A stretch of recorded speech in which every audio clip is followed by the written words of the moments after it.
성도 여러분 안녕하십니까? 벌써 8월은 갔고 이제 가을에 선선한 바람이 불어오는 9월의 첫날이 되었습니다. 이 9월에도 아름다운 가을을 맞아 우리 성도님들 가정에 하나님의 큰 축복이 가득하시기를 바랍니다. 이 가을은 또 성경 읽기에 좋은 계절입니다.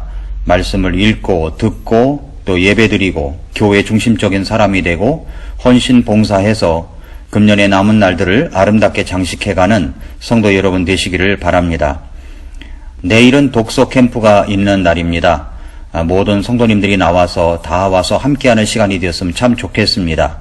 등록하신 분들은 일찍 9시 40분까지 오셔서 함께 독서 캠프를 시작할 수 있도록 힘써 주시면 감사하겠습니다.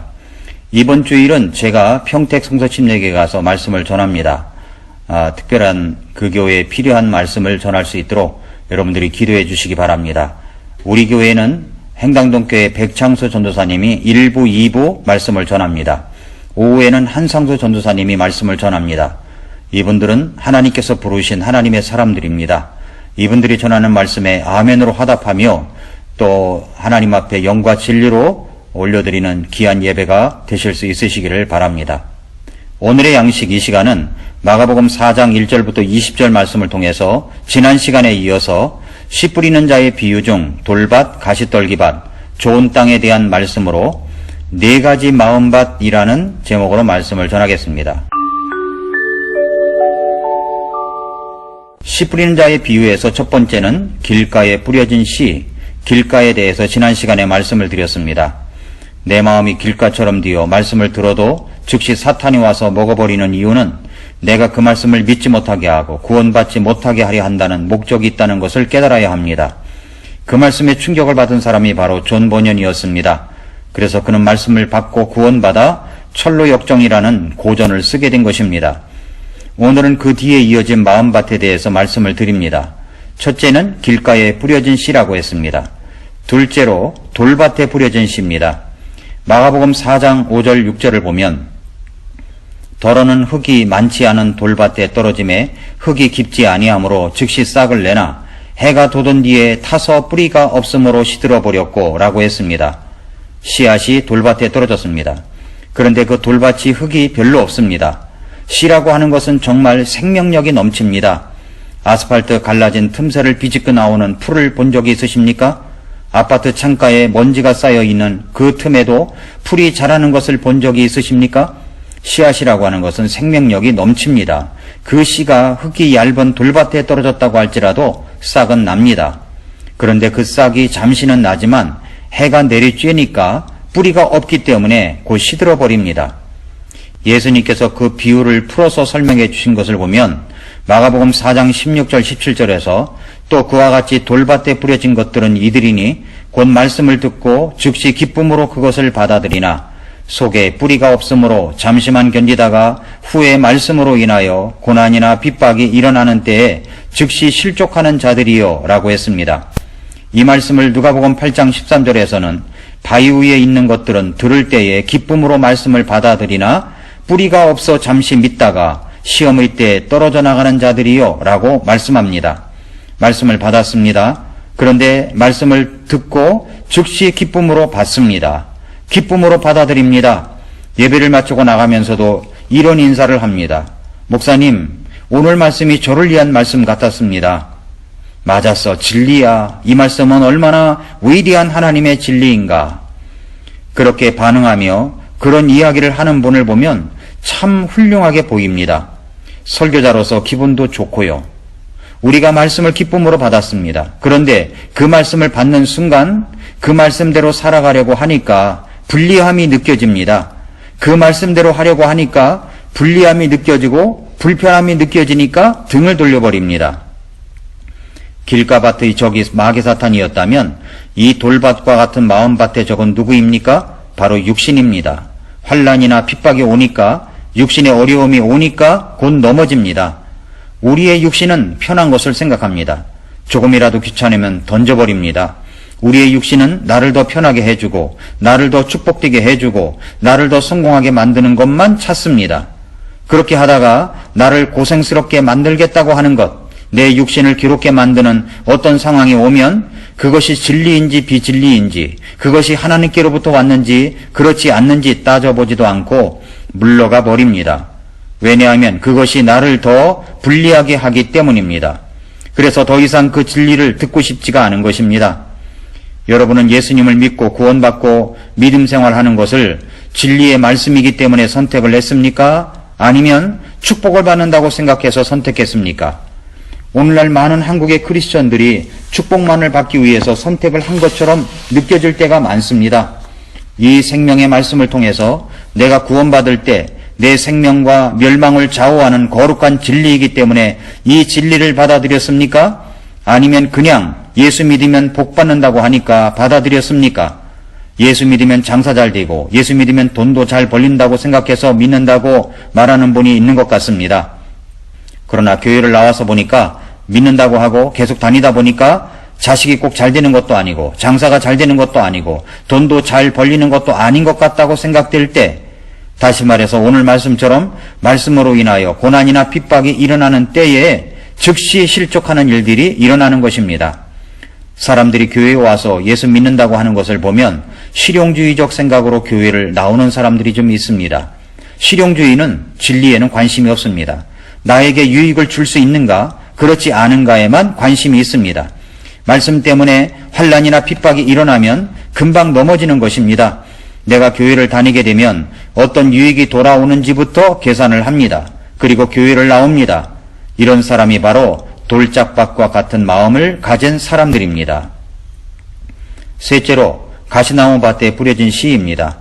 마가복음 4장 7절을 보면 더러는 가시나무들 사이에 떨어짐에 가시나무들이 자라서 그것을 숨막히게 하므로 그것이 열매를 내지 못하였고 라고 말씀합니다. 가시나무들 사이에 씨가 떨어졌습니다. 싹이 납니다. 그런데 그 가시들이 자라나는 싹에 기운을 막습니다. 그래서 열매를 맺을 수가 없습니다.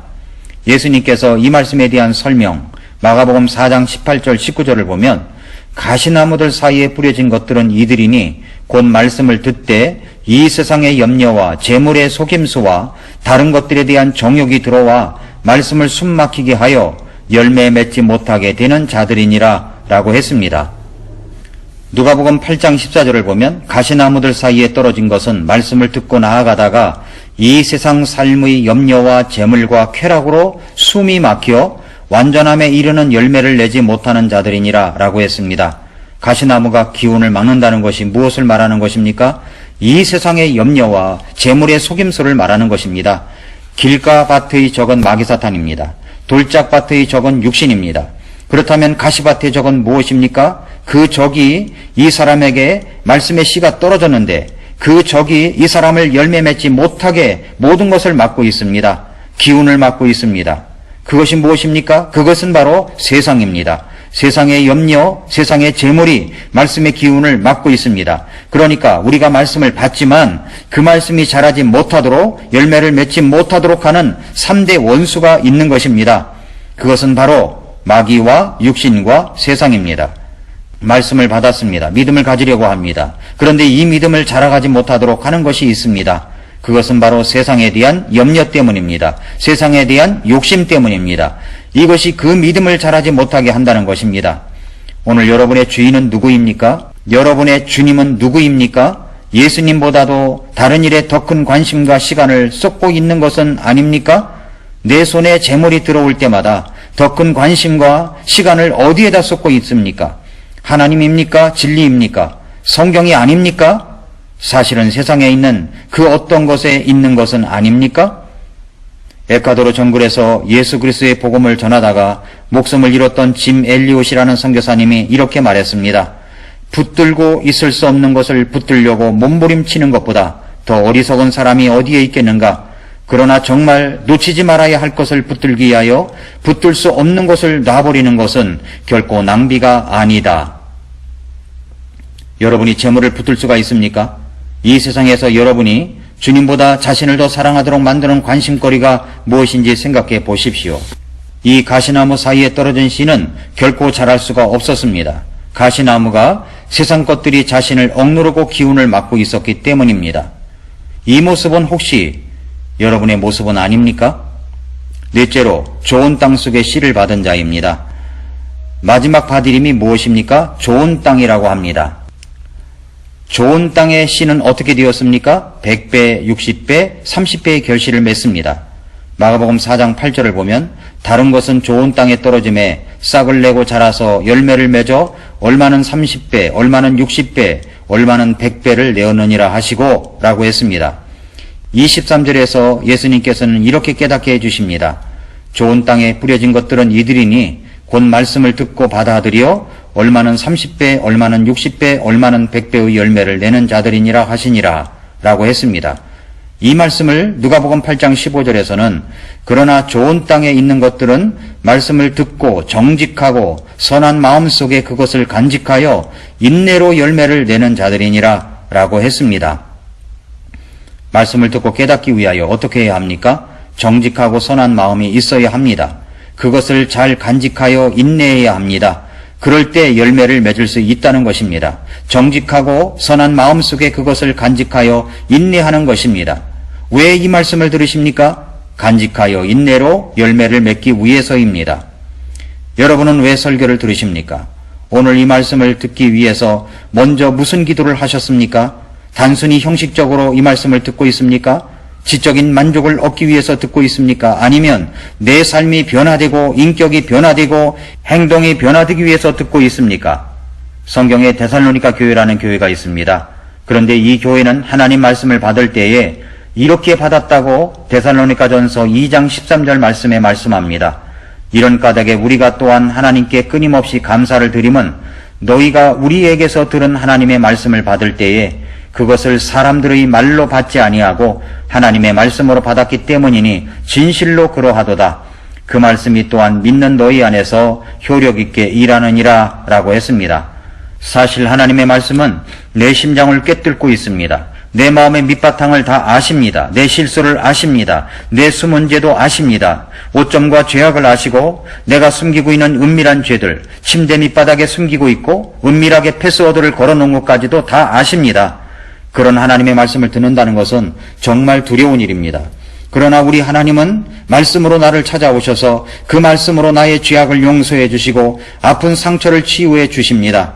그리고 내가 하나님의 말씀의 능력을 힘입어 살아갈 수 있도록 인도하십니다.